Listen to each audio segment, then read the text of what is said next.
जब भी बदलाव आता है वो बिहार में तूफान शुरू होता है। यहां से तूफान बाकी प्रदेशों में जाता है। ये बिहार जो है देश की राजनीति का नर्व सेंटर है, यहां से ही शुरुआत होती है। आज देश में विचारधारा की लड़ाई है। एक तरफ नफरत, हिंसा, अहंकार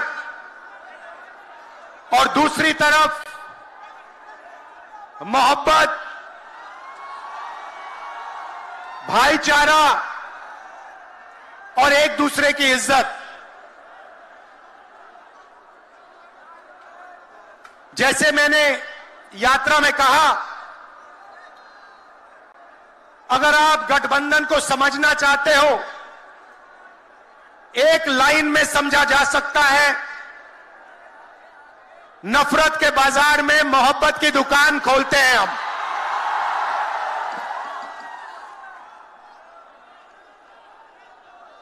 इस देश में नफरत क्यों फैल रही है?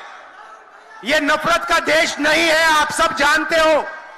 आपके दिल में, हिंदुस्तान के नागरिकों के दिल में नफरत नहीं है, मोहब्बत है, प्यार है, एक दूसरे का आदर है। तो सवाल उठता है कि इस देश में नफरत क्यों फैल रही है? भाई और बहनों, नफरत का सबसे बड़ा कारण देश में अन्याय है। अन्याय, युवाओं के खिलाफ अन्याय, आप सबके खिलाफ अन्याय, किसानों के खिलाफ अन्याय, सामाजिक अन्याय, आर्थिक अन्याय। प्रधानमंत्री जी 2-3 बड़े अरबपतियों के लिए काम करते हैं, 2-3 लोगों के लिए काम करते हैं। उनका 16 लाख करोड़ रुपया प्रधानमंत्री ने पिछले 10 सालों में माफ किया है। मैं आपसे पूछना चाहता हूं, उन्होंने हिंदुस्तान के किसान का कितना कर्जा माफ किया? हिंदुस्तान के मजदूरों का कितना कर्जा माफ किया? इसीलिए देश में नफरत फैल रही है।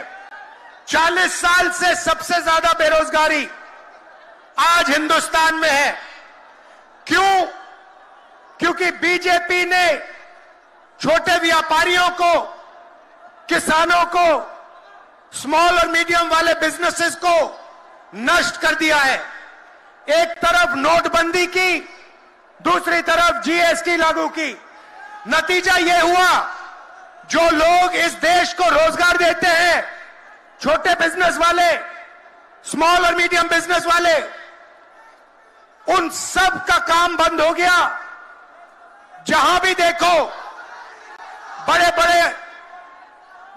बड़े उद्योगपतियों की मोनोपोली बन रही है।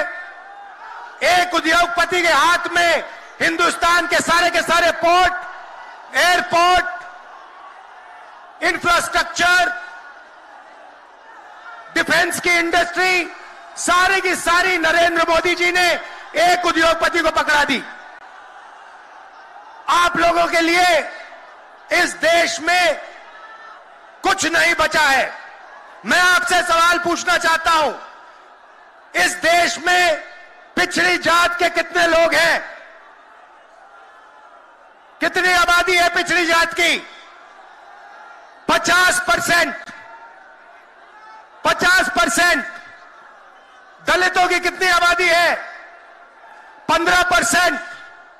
आदिवासियों की कितनी आबादी है? 8%। कितनी बनती है भाई? कितनी होती है? 73% अब देखिए 73% में से हिंदुस्तान की सबसे बड़ी कंपनियों में उनकी मालिकों की लिस्ट निकालिए। आपको एक व्यक्ति नहीं मिलेगा 73% वाला।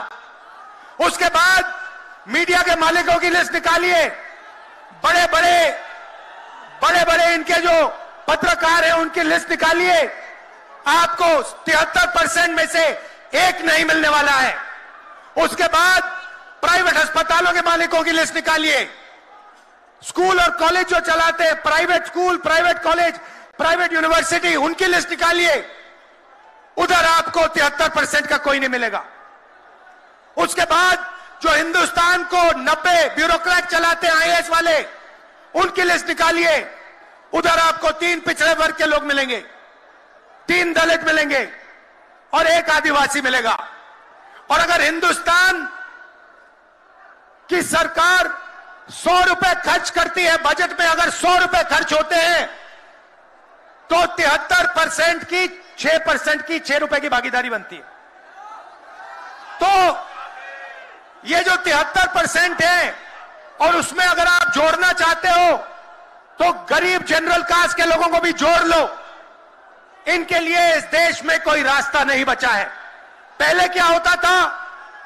पहले पब्लिक सेक्टर होता था, उसमें गरीबों को रास्ता मिलता था, नौकरी मिल जाती थी, सरकार में रोजगार मिल जाता था, जैसे बिहार में तेजस्वी जी ने किया, जैसे छत्तीसगढ़ में हमने किया, कर्नाटक में, तेलंगाना में हम कर रहे हैं। मगर नरेंद्र मोदी जी ने ये सारे के सारे रास्ते बंद कर दिए। सेना में आप जाते थे, वहां अग्निवीर लागू कर दिया। अब देखना, अग्निवीर लागू किया और अग्निवीर में पहली बार इस देश में 2 तरीके के शहीद होंगे। एक शहीद होगा, उसको शहीद का दर्जा मिलेगा, उसे पेंशन मिलेगी, उसे कैंटीन मिलेगी और उसे गांव में, शहर में आदर मिलेगा। दूसरा शहीद होगा, अग्निवीर होगा, वो शहीद होगा, उसे शहीद का दर्जा नहीं मिलेगा, उसको पेंशन नहीं मिलेगी, उसको कैंटीन नहीं मिलेगी और उसको ट्रेनिंग भी सही नहीं मिलेगी। एक तरफ चाइना के सैनिक, पाकिस्तान के सैनिक सालों की ट्रेनिंग लेते हैं और हमारे युवाओं को नरेंद्र मोदी 6 महीने की ट्रेनिंग देने के बाद उनके सामने खड़े करने की कोशिश कर रहा है। नतीजा आप जानते हो। मैं ज्यादा नहीं बोलना चाहता हूं क्योंकि लालू जी को बोलना है।